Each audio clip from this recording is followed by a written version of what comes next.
할렐루야. 오늘 또 주 안에서 오늘 또 치료하신 하나님, 영육간에 여러분을 온전케 하시고 흠없이 보존되게 하시는 하나님의 그 역사가 어제나 오늘이나 영원토록 동일하시는 우리 주 예수 그리스도의 생명이 오늘 이 시간 말씀을 전할 때 여러분 가운데 충만하게 임하게 될 줄 믿습니다. 오늘은 시편 85편에 있는 말씀을 통해서 다시 한번 부흥을 주소서 라는 제목으로 말씀을 나누기를 원합니다. 부흥, 이것은 우리의 삶 속에 반드시 필요한 것이다. 부흥이라는 것은 바로 하나님의 영이 우리 가운데 임재할 때 나타나는 현상입니다.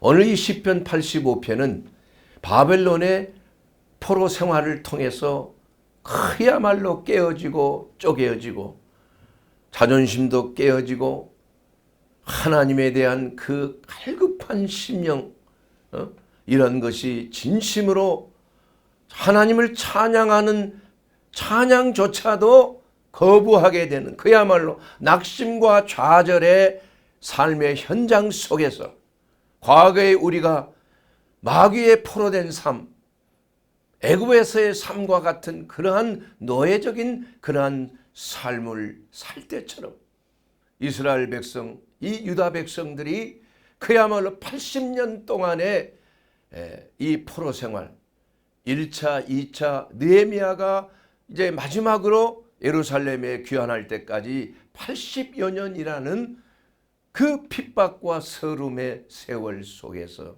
그들은 그야말로 침체되고 낙심한 삶을 살았다. 하나님께서는 이 고레스라고 하는 고레스 왕, 바벨론의 왕을 통하여 그의 마음을 움직이시고 그야말로 포로를 남방 시내들 같이 돌리시는 하나님의 놀라운 은혜의 감격을 누리게 한 것입니다.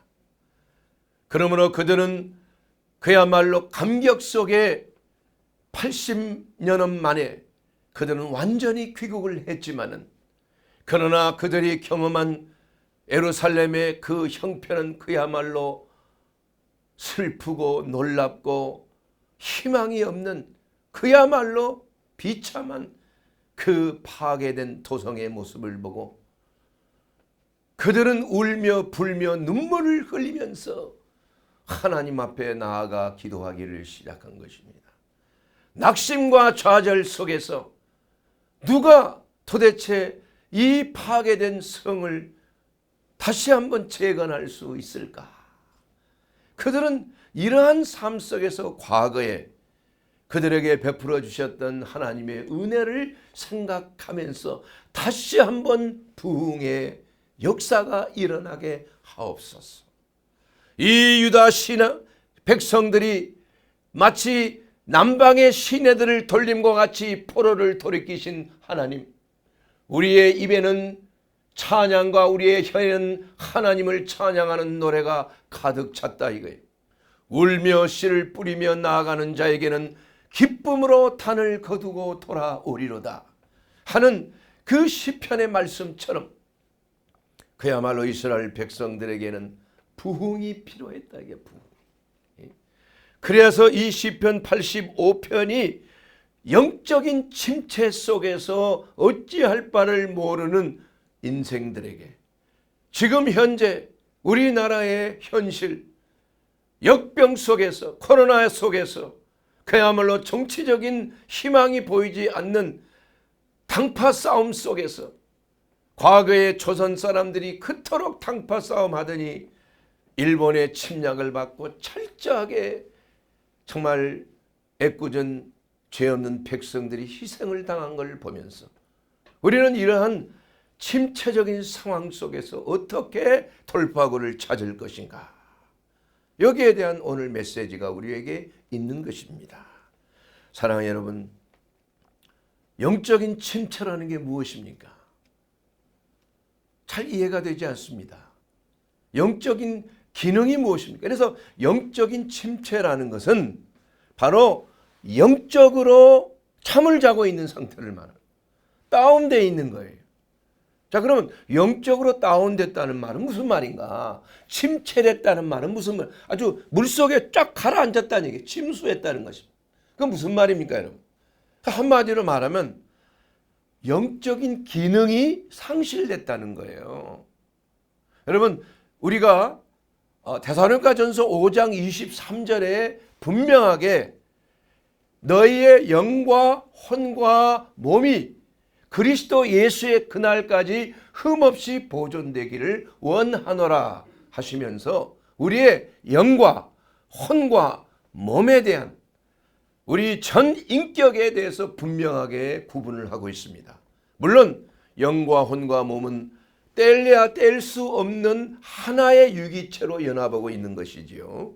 그러나 각 몸에는 기능이 있고 혼에도 기능이 있고 영에도 기능이 있는 것입니다.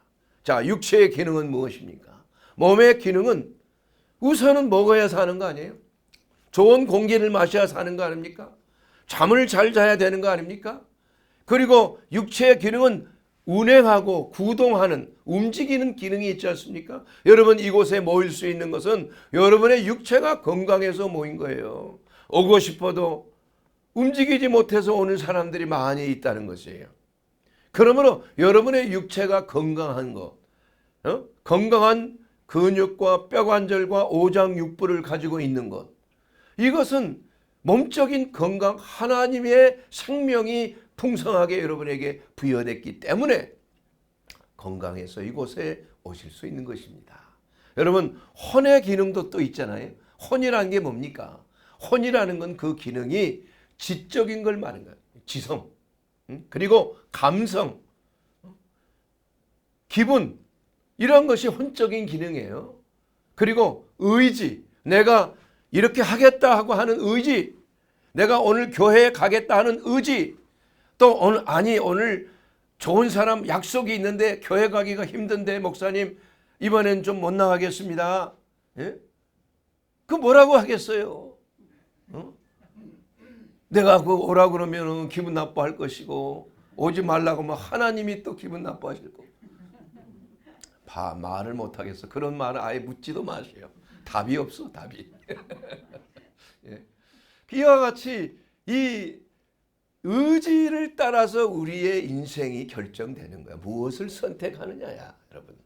그래서 우리가 바른 의지, 양심에 따르는 바른 의지, 이것이 연합되어 있을 때 우리는 불안과 두려움과 공포에서 우리는 벗어나는 거예요. 하나님과 함께하는 의지. 세 번째로 영적인 것은 무엇입니까? 우리가 영이 없으면 하나님을 알 수 있어요, 없어요? 모르는 거예요. 동물들이 하나님 기도하는 거 봤어요? TV에 보니까 강아지가 흉내 내는 거 봤어. 연불할 때 옆에서 같이 이렇게 머리를 쪼아리고 있는 걸 봤어. 그러나 그 동물이 부처를 알아서 했겠어요? 영적인 것을 알아서 했겠어요? 이와 같이 사람에게는 하나님과 교통하고자 하는 본능이 있다. 이것이 바로 영으로부터 오는 거예요. 영이 없으면 하나님을 알 수도 없고 하나님의 말씀이 들려도 말씀의 뜻이 무엇인지 성령의 역사가 무엇인지 또한 우리의 삶의 가장 중요한 영적인 기능이 바로 하나님의 생명을 부여받고 우리가 성령으로 충만한 것, 이것이야말로 영적인 기능인 것이에요. 이러한 기능들, 기도하고 말씀 보고 또한 전도하고 하나님의 나라와 그 의를 구하는 것, 이것은 우리가 영이 있기 때문에 가능한 것이라 이거야. 그래서 우리는 영적인 그리스도인과 육적인 그리스도인으로 또한 나눠질 수가 있어요. 세속적 이름만 그냥 썬데이 크리스찬, 예? 이름만 그리스도인이지 생각은 세상에 있다 이거야. 삶도 구별되지 않았다 이거야. 종교적으로 그냥 예배만 참석했지 진심으로 내 영이 여호와를 간구하고 바라보는 이러한 마음이, 이러한 영의 역사가, 성령의 역사가 내 가운데 사라졌다는 거예요. 이것이 바로 영적 침체를 앓는 그러한 바벨론 포로 생활을 통해서 또한 하나님의 말씀을 거역하고 배교하고 우상 숭배한 이스라엘 백성들이 거쳐왔던 그러한 과정을 통하여 우리도 다시 한번 혹시나 우리가 우리의 영이 건강하고 있는가? 혹시 영적인 침체를 경험하고 있지 아니한가? 얼마만큼 우리는 하나님을 사모하고 하나님의 말씀을 사모하고 하나님께 기도하고 싶은 마음이 우리 속에서 불처럼 솟아나오고 있는가? 여러분 한번 점검을 해봐야 되는 것입니다. 사랑하는 여러분, 영적 침체를 겪고 있을 때 기도가 잘 안 되는 것입니다. 영적 침체를 겪고 있을 때 모이기가 싫어지는 거예요. 교회 가기가 싫어지는 겁니다.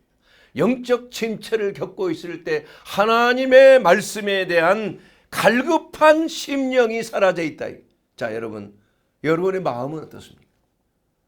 여러분 하나님의 말씀을 묵상하고 말씀을 듣고자 하는 이러한 갈급한 심령이 여러분 안에 있습니까? 만약에 그렇지 않고 그냥 오늘 주일이니까 예배는 봐야지. 그래야 천국 갈 거 아니야. 두려워서 혹시 예배 나오는 거 아니에요? 아니면 마지못해서 종교적인 하나의 행사로서 액세서리처럼 신앙생활 하고 있는 거 아닙니까? 그렇다면 미안한 얘기지만 그분은 하나님과 상관이 없어. 예수님께서 나를 도무지 너를 모른다고 부인할 수가 있는 것입니다, 여러분. 영적 침체 가운데 있게 되기 때문이에요. 하나님을 갈급하게 사모하지 않는 것이기 때문이에요. 그래서 늘 얘기하지만 마르틴 루터는 그의 서재 앞에 항상 글이 써져 있어요. 하나님, 나는 거지입니다. 거지가 원하는 거 뭐예요? 구걸하는 거 아니에요? 하나님 앞에. 하나님이여 나를 적선해 주시옵소서. 긍휼히 여겨 주시옵소서. 나를 도와 주시옵소서. 내게 은혜를 베풀어 주시옵소서. 거지가 하는 행동이 바로 우리가 바로 심령이 가난한 거지처럼 하나님의 나라와 그 의를 구하는데 우리가 전심으로 갈급한 이러한 자가 바로 심령이 가난한 자요. 영이 살아있기 때문에 영적인 배고픔이 있어야 돼요. 우리의 영은 성령을 받지 않고서는 배길 수가 없는 그러한 심령으로 지어져 있는 것입니다. 그래서 우리는 매일매일 우리 하나님 앞에 나가서 하나님의 생명의 영을 받기를 간구하는 거예요.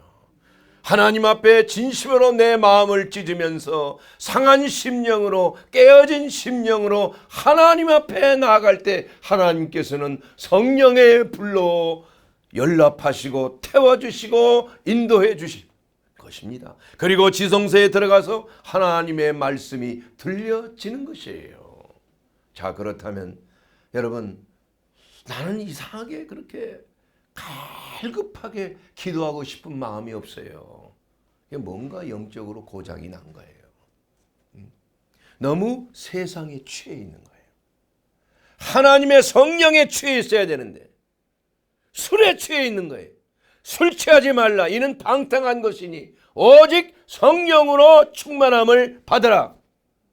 이것이 바로 우리가 이 땅에 살면서 구해야 될 간절한 영적인 그리스도인의 마음이에요. 그런데 이런 것이 절제가 되고 침체가 되고 갈급한 영적인 소욕이 사라지는 데는 이유가 있다. 이유가. 그 이유가 뭡니까, 여러분? 죄를 행했기 때문이에요. 죄가 하나님과 우리의 관계를 막고 있기 때문에 그렇다 이거예요, 여러분. 하나님께 범죄한 것이 구체적으로 뭔지 생각이 나지 않아. 뭔가 양심의 소리가 죽어 있는 거예요. 하나님의 성령이 소멸되어 있는 것입니다.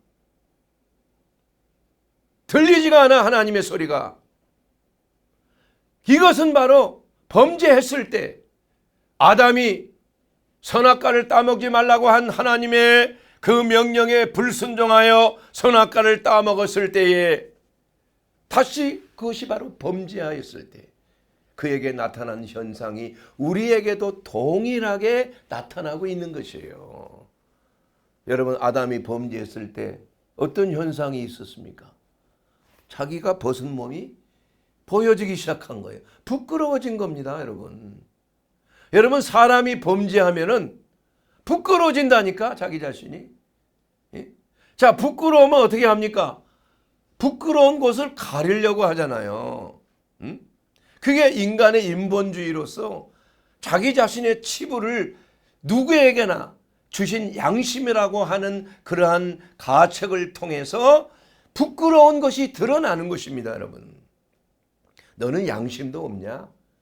양심도 없는 자식이라 말이야. 이렇게 사람들이 말하는 이유가 뭐예요? 부끄러움을 모르기 때문에 그런 거 아니야. 그렇게까지 갔을 때는 그야말로 타락을 완전한 침체를 겪고 있는 사람이기 때문인 거죠. 그래서 첫째 나타낸 것은 부끄러움이에요. 부끄러움. 하나님의 양심의 가책이 남아있기 때문에 부끄러운 것입니다. 두 번째로는 뭐냐? 평안이 사라지는 거예요. 평안이. 사람이 죄를 지면 불안해지는 겁니다, 여러분. 여러분, 불안해하십니까? 근심이 있습니까? 두려움이 있습니까? 그 딴 이유가 아니에요. 나는 왜 이 불안증을 어떻게 해야 할까? 병원에 가서 상담을 많이 합니다.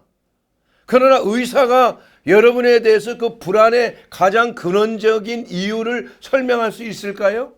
없는 것이에요. 왜냐? 불안은 영적인 침체에서 왔기 때문에 그래요. 하나님 앞에 불순종해서 온 것이 바로 불안이에요. 불안. 하나님과의 떨어져 있다 이게. 마치 어린아이가 엄마와 떨어져 있으면 본능적으로 불안해지는 거예요. 우리 손주 어렸을 때 갓난아기 때 보면은 엄마가 잠깐 어디 슈퍼에 갔다 온다고 할머니한테 맡겨놨더니 엄마가 가자마자 그냥 완전히 미친 아이처럼 그렇게 크게 우는 거 처음 봤어 내가. 이러한 그 엄마와 떨어져 있다는 그러한 불안감, 이것이 극도의 스트레스야. 그래서 사람들이 이 불안을 견디지 못하는 거예요. 그래서 약을 먹기 시작하는 거예요. 마약에 취하기 시작하는, 술에 취하기 시작하는 겁니다. 어떠한 중독에 들어가는 거야. 악습에 들어가는 거야. 게임 중독, 마약 중독, 술 중독, 약물 중독. 이렇게 함으로 인해서 자기의 불안을 뭐 하는 거예요? 잠재우는 것이라. 근데 그 원인은 현대의학이 모르는 것이라. 가장 근본적인 불안의 근본은 하나님과의 관계에서 차단된 불안이야. 이것이 바로 근본적인 불안이요. 이것은 약으로 치유될 수가 없는 거예요. 이것은 오직 불안을 해소하는 길은 죄 사함 받는 길이야. 회개하는 길이라 이겁니다. 회개하는 길. 돌이키는 길밖에는 없다 이겁니다. 그래서 아담은 부끄러워 알고 자기의 부끄러운 처소를 무화과 나무 잎으로 가렸을 뿐만이 아니라 불안해서 자기의 있는 처소에서 떠나서 어디로 갔어요? 숲속에 들어가 아무도 보이지 않는 숲에서 숨어 있는 거야. 이것이 바로 인간의 모습이에요, 여러분. 그렇기 때문에 하나님께서는 이놈들이 어디가 있나 알고 계시지만은 그놈들이 숨어 있다 이거야. 숨어 있다. 그래서 세 번째로 하나님이 찾으시는데 가까이 오셔서 하나님의 소리가 나서 두려워 떨었다고 그래서 오늘 성경에 보면 여호와의 소리를 듣고 동산에 바람이 불며 거니는 여호와의 소리를 듣고 하나님의 낯을 피하여 숨어 그 숨은 이유를 말하기를 내가 동산에서 하나님의 소리를 듣고 내가 벗었으므로 두려워하였나이다. 죄를 지면 죄라는 게 다른 게 아닙니다. 하나님께 불순종한 거예요. 아니 과실 따먹는 거, 맛있는 과실 따먹는 게 무슨 죄야? 이렇게 생각할 거 아닙니까? 사람이 생각할 때. 그러나 하나님께서는 이것을 먹지 말라 그랬다니까. 아니 내가 보기에 보암직하고 먹음직하고 탐스러운데 왜 하나님이 먹지 말라고 했을까? 이렇게 의심을 가진 거 아니에요. 그 뱀이 꼬신 거 아니에요, 뱀이. 아니야, 죽지 않아, 그거 먹으면. 그거 먹으면 너희 눈이 밝아져. 선악을 판단하게 된다니까. 그렇게 해서 하나님이 먹지 말라고 한 선악과를 먹어버렸다 이거야. 이것이 죄야, 죄. 먹은 것 자체가 죄가 아니라 하나님의 말씀에 따르지 아니하는 것이 죄라 이거야. 먹으라고 한 것을 안 먹은 것도 죄야. 죄라는 것은 우리가 막연하게 뭐 도적질하는 거, 간음하는 거, 거짓말하는 거, 이것을 죄라고 생각하는데 그렇지 않습니다, 여러분. 모든 죄는 하나님께서 네가 여리고성에 들어가면은 생명이 있는 건 다 죽여라 말씀하셨어. 아니 사랑의 하나님이 왜 그렇게 잔인하실까? 아니 어린아이가 뭔 죄가 있어? 아니 동물들이 무슨 죄가 있어? 하나님이 죽이라 그랬잖아요. 근데 그 죽여야 되는 거예요, 하나님이. 하나님의 뜻이 있는, 안 죽이면 죄가 되는 거예요. 그러니까 인간의 생각과 하나님의 생각은 다르다 이거야. 그거 안 죽였기 때문에 이스라엘 백성들이 나중에 우상 숭배하고 타락하게 된 거 아니에요. 더 큰 심판을 받은 거 아니에요. 저들은 바로 우상 숭배한 마귀의 자식들이기 때문에 너희는 멸절해야 된다 그랬어. 가나안 땅의 백성들은 우상 숭배자야. 나를 대적하는 자들이야. 그래서 죄를 범하면 하나님의 소리가 두려워진다니까요, 여러분. 왜 교회에 나오는 걸 피합니까, 여러분? 왜 기도하고 있는 기도회를 피합니까? 하나님의 음성이 듣기 싫은 거야. 하나님의 가까이 오는 소리가 진저리가 난다니까, 두려워한다니까. 왜 그럴까요, 여러분? 왜 그럴까요? 예? 죄에는 심판이 있기 때문에 그런 거예요. 죄는 반드시 죄의 싹은 사망이야. 내가 죽을까 두려워하나이다. 예. 그렇게 해서 두려워 떨며 숨는 거예요. 사랑하는 여러분, 이와 같이 우리가 하나님 앞에 범죄했을 때 우리는 불안을, 평안을 상실해요. 기쁨을 상실합니다. 두려워 떠는 거예요. 이게 본능적인 사람의 그러한 본능적인 그러한 욕구예요. 그걸 피하고자 하는 욕구예요. 여러분, 하나님이 임재하실 때 반드시 소리가 있습니다. 하나님이 가까이 오실 때는 반드시 현상이 있다 이거야. 우리는 그 현상을 구분할 줄 알아야 돼. 좋은 현상 아닙니다. 지진이 나고 그야말로 번개와 불이 나고 엄청난 두려운 소리가 들리는 거예요. 전쟁 소문이 있고 기근이 있고 역병이 있고 사람이 죽어가는 소리가 나고 하나님이 가까이 오는 소리예요. 마귀가 가까이 오는 소리가 아니라는 거예요, 여러분. 마귀는 그런 방법으로 가까이 오지 않습니다. 마귀는 오히려 평화를 가지고 가까이 와요. 그러나 하나님의 진노가 가까이 왔을 때, 하나님이 함께 하실 때, 호렙산에서 엘리야가 하나님의 가까이 오시는 것을 기다리고 있을 때 먼저 급하고 강한 바람이 불었다고 그랬어요.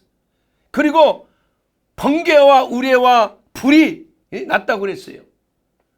지진이 났다고 그랬어요. 지진이. 그러나 거기에는 하나님이 계시지 아니하고 나중에 세미한 음성이 들렸다고 그래요. 저는 이것을 이렇게 해석합니다. 보통 일반적으로 자 봐라, 하나님은 그렇게 막 뭐 눈에 보이는 현상으로 나타나는 게 아니야. 저는 그렇게 보지 않습니다. 하나님의 임재하심은 반드시 현상이 있어요. 성령의 나타나심도 항상 먼저 전조 증상이 있다 이거예요. 여러분, 오순절날 어떻게 했습니까? 오순절에 하나님의 성령이 임하실 때 그냥 조용히 임했습니까? 아니에요. 급하고 강한 바람 소리가 휘익 하는 이 바람 소리가 하늘에서 내려온 바람이에요. 눈에 보이지 않아. 그러나 바람 소리는 들렸다 이거. 그리고 불의 혀처럼 불이 임재하는 그야말로 진동하는 역사가 나타났다 그랬어요, 여러분. 베드로와 바울이 기도하며 착고에 차인 채로 바울이 찬양하며 기도할 때 갑자기 지진이 났다 그랬어. 그래서 그 손과 발에 완전히 그 착고에 차인 이 착고가 끊어져 버리고 문이 열려져 버리는 역사가 나타났다. 이와 같이 하나님의 임재하심 가운데는 현상이 있다. 그 현상이 있은 후에 하나님의 음성이 들리는 것입니다, 여러분. 이것은 바로 우리가 진심으로 회개할 때 마음을 찢으면서 몸을 찢으면서 옷을 찢으면서 그야말로 하나님의 임재하심을 간구하는 마음이 있을 때에 하나님의 성령의 불이 임하는 것입니다. 그냥 임하는 것이 아니에요. 마음을 찢어야 된다니까. 애통한 심령으로 하나님을 찾아야 되고 또 찾고 또 찾고 또 찾을 때만이 하나님께서 역사해요. 너희가 나를 찾고 찾으라. 그리하면 나를 만나리니. 너희가 와서 부르짖어 나를 찾고 찾으면 나를 만나리라. 이렇게 말씀한 것입니다.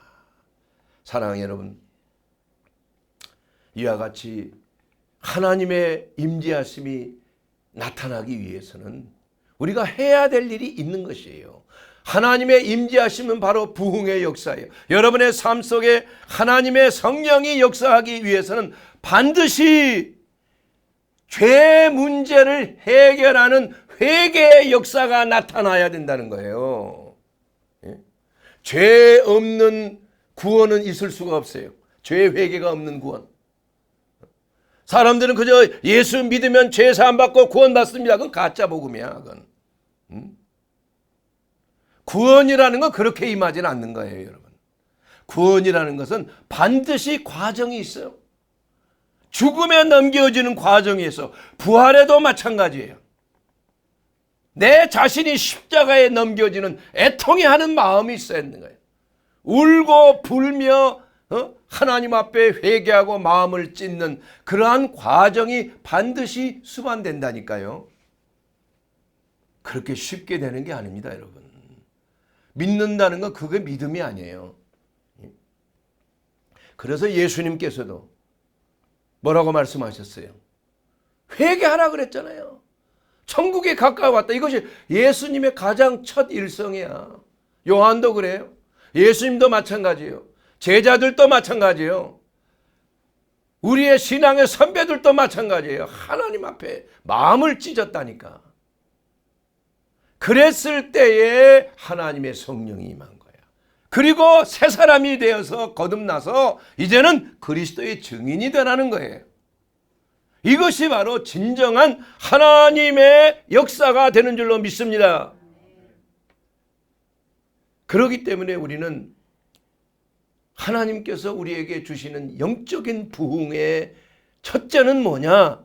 바로 회개를 통해서 일하는 사실을 우리는 알 수가 있는 것입니다. 여러분, 이 부흥이라는 건 언제 일어나는 것입니까? 부흥이라는 건 가장 영적으로 침체할 때 일어나는 거야. 가장 영적으로 참담한 상황 속에서 일어나는 거야. 바벨론 포로에 돌아와서 모든 것이 다 무너지고 침체되어 있을 때 하나님께서는 영적인 부흥을 일으키게 된 거예요. 에스라 선지자를 통하여 하나님의 말씀을 선포할 때 그들이 다 울며 불며 회개하며 하나님 앞에 회개하고 변화를 받았다 이거예요. 여러분의 가정과 여러분의 일터와 여러분의 직장과 여러분의 모든 범사, 여러분의 자녀가 잘 되기 위해서는 정권이 바뀌어서 되는 게 아니라니까. 정치가 잘 돼서 되는 게 아니라니까요, 여러분. 교회가 바로 서야 돼요. 교회가 각성해야 되는 거죠. 하나님의 부흥하심이 나타나야 된다는 것을 성경은 말씀하고 있는 것입니다, 여러분. 여러분, 엘리야의 부흥이 언제 일어났습니까? 열왕기상 18장에 보게 되면은 아합과 이세벨이 바알 선지자를 그렇게 참 왕성하게 기르고 하나님의 선지자는 다 잡아 죽였어요. 그때 엘리야라고 하는 하나님의 선지자가 분연히 일어나서 바알 선지자와의 대결을 공언한 거 아닙니까? 열왕기상 18장 17절에 보게 되면 엘리야를 볼 때 야합이 그에게 이르되 이스라엘을 괴롭게 하는 자여. 그 엘리야를 향하여 이스라엘을 괴롭게 한다 그런 거예요. 그러나 엘리야는 이렇게 대답합니다. 이스라엘을 괴롭게 한 것은 당신과 당신의 아버지의 집이 괴롭게 하였으니 이는 여호와의 명령을 버렸고 당신이 바알들을 따랐음이니이다. 바알신을 따랐다 이거예요. 그래서 결국은 하나님의 심판을 자초하는 그 결과를 가져오게 된다 이거야. 그래서 엘리야는 그야말로 450대 1의 이러한 바알 선지자와의 대결을 통해서 하나님의 불이 그대로 임했고, 엘리야가 기도할 때 바알 선지자들은 몸을 찢으면서 상처를 내면서 그들의 신을 불렀지만 미동도 하지 않아. 그러나 하나님의 선지자 엘리야가 하나님 앞에 부르짖어 기도할 때 하나님이여 내게 응답하소서. 내게 응답하소서. 이 백성에게 여호와의 하나님이신 것을 그들의 마음을 돌이키시게 하심을 알게 하옵소서. 그때 여호와의 불이 내렸다고 말씀하고 있는 것입니다. 그래서 이 부흥이라는 것은 백성들이 선량해지고 하나님을 잘 경배할 때 부흥이 오는 게 아니에요. 부흥은 타락했을 때, 영적으로 침체했을 때, 교회가 침체했을 때, 그야말로 백성들이 하나님을 찾고자 하지만 다 타락하고 바알을 섬기고 우상을 섬기고 돈과 명예를 섬기는 이렇게 타락한 순간에 하나님께서는 부흥을 일으키신다는 거예요. 지금이 바로 그럴 때인 것을 저는 알고 있습니다, 여러분. 여러분, 오순절에 예루살렘의 부흥이 어떻게 일어났습니까? 가장 그때 침몰할 때 아니에요. 예수님을 돌로 사람들을, 예수의 제자들을 다 돌로 쳐 죽였잖아요. 목을 잘랐지 않습니까? 예수님을 그만큼 미워했던 적이 있습니까? 가장 침체했을 때 아니에요. 예수님의 제자 중 한 사람이, 유다가 예수님을 배반했고 또 나머지 한 사람은 3번이나 저주하면서 부인한 그런 때 아닙니까? 그때 하나님께서는 오순절날에 부흥이 일어나도록 하신 것이에요. 120명의 기도를 통해서 급하고 강한 바람이 하늘로부터 불어와서 교회가 탄생되게 한 거 아닙니까? 말할 수 없는 하나님의 성령의 권능이 그 120명에게 임했을 때 그들은 뭐 했어요? 밖에 나가서 그리스도의 증인된 삶을 살았습니다. 그로 말미암아 하루에 3,000명이 침례를 받고 죽게 돌아왔다. 이렇게 성경은 말씀하고 있는 것입니다. 자, 여러분, 중세 암흑시기에 그야말로 성경에 대한 믿음이 없어. 알 수도 없고 성경 자체가 라틴어로밖에 기록이 안 돼 있어. 백성들이 알 수가 없는 거 아니에요? 그냥 미사 드린 대로 그 성당에 가서 그 신부가 인도하는 대로 의식적으로 따를 뿐이야. 그럴 때 그것을 보고 중세 암흑시대라고 말씀하고 있잖아요. 그때 어떤 역사가 일어났습니까? 마틴 루터라고 하는 그러한 사제를 통해서, 그건 수사였죠. 수사. 신부는 아니었지만 수도사였죠. 그 수도사를 통하여 그가 하나님께 구원받는 길은 어떠한 의식적인 종교의식이 아니라는 거예요. 뭘 통해서입니까? 오직 믿음을 통해서, 오직 성경을 믿음을 통해서 바로 하나님의 성령의 역사를 깨닫게 되고 죄를 회개하고 구원에 이르게 되는 놀라운 역사가 나타난 줄로 믿습니다. 여러분, 정신 바짝 차리세요. 우리 하나님께서 이 말씀을 전할 때 마귀가 그 말씀을 듣지 못하도록 방해하는 거야. 졸리게 만드는 거야. 회방하는 역사가 나타나는 거예요. 그래서 하나님의 말씀이 선포될 때 그 말씀을 듣지 못하게 자꾸 이게 막아버리는 거야. 막아버리는 거야. 사랑하는 여러분, 이때 하나님께서는 사람을 통해서 하나님 또 역사하시는 거야. 마르틴 루터를 통해서 복음이 전 세계 모두에게 성경의 번역을 통해서 종교 개혁을 일어나게 했어. 엘리야 한 사람을 통해서 이스라엘을 구원하였고, 이와 같이 에반 로버츠라고 하는 그런 영국의 웨일즈의 부흥, 그야말로 그 당시의 자유주의 신학과 성경에 대한 과학적인 또한 철학적인 분석을 통해서 사람들이 믿음을 잃어가기 시작했을 때, 모리아 교회라고 하는 작은 교회에 에반 로버츠라고 하는 광부의 아들, 그는 하나님을 열정적으로 사랑한 사람이에요. 어떻게 하면 다시 부흥이 영국에 나타날 수 있을까? 그는 10년 동안을 기도했던 젊은이에요. 그는 신학을 공부를 시작하면서 하나님 앞에 간절히 기도했어요. 그리고 하나님께서 응답을 주셨다 이거야. 10만 명이 5개월 안에 내게로 돌아올 것이다. 응답을 주셨어요. 그리고 나서 목사님에게 예배 끝난 후에 제가 오후 시간에 간증을 좀 하겠습니다. 허락해 주십시오. 이렇게 해서 17명이 남아있을 때 그가 하나님께 받은 것 다른 게 아닙니다. 생각나는 모든 죄를 회개하십시오. 첫 번째. 두 번째는 그 죄로 인하여 나쁜 습관이 있는 것을 제거하세요.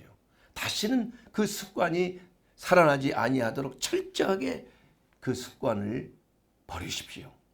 세 번째로는 성령의 인도하심 가운데에 순종하십시오. 하나님의 말씀 가운데 순종하십시오. 성령의 역사가 있을 때는 확신이 있는 것이에요. 이것인가 저것인가? 이건 성령의 인도하심 아니에요. 여러분에게 성령이 여러분의 길을 인도하실 때 하나님께서는 분명하고 확실하게 여러분에게 그 길을 보여주시는 것입니다. 네 번째로는 이제 나아가서 대중들 앞에서 증인이 되십시오. 내가 구원받고 예수의 은혜로 내가 구원받았다는 증인이 되십시오. 이렇게 간증했을 때 17명 뒤집어지기 시작. 성령이 역사한 거예요. 그리고 나서 매일 사람들이 그 시간에 기도하기 시작한 거예요. 불과 한 달 만에 3만 7천 명이 회개하고 돌아왔어요. 5개월 만에 10만 명이 들어왔어. 1년 만에 200만 명의 영국 사람들이 회개하고 주께로 돌아오는 엄청난 부흥이 있었다 이거야. 이게 1904년도에 그 부흥에 참석하여 거듭나고 회개하여 성령 받은 선교사 한 사람이 바로 누구입니까?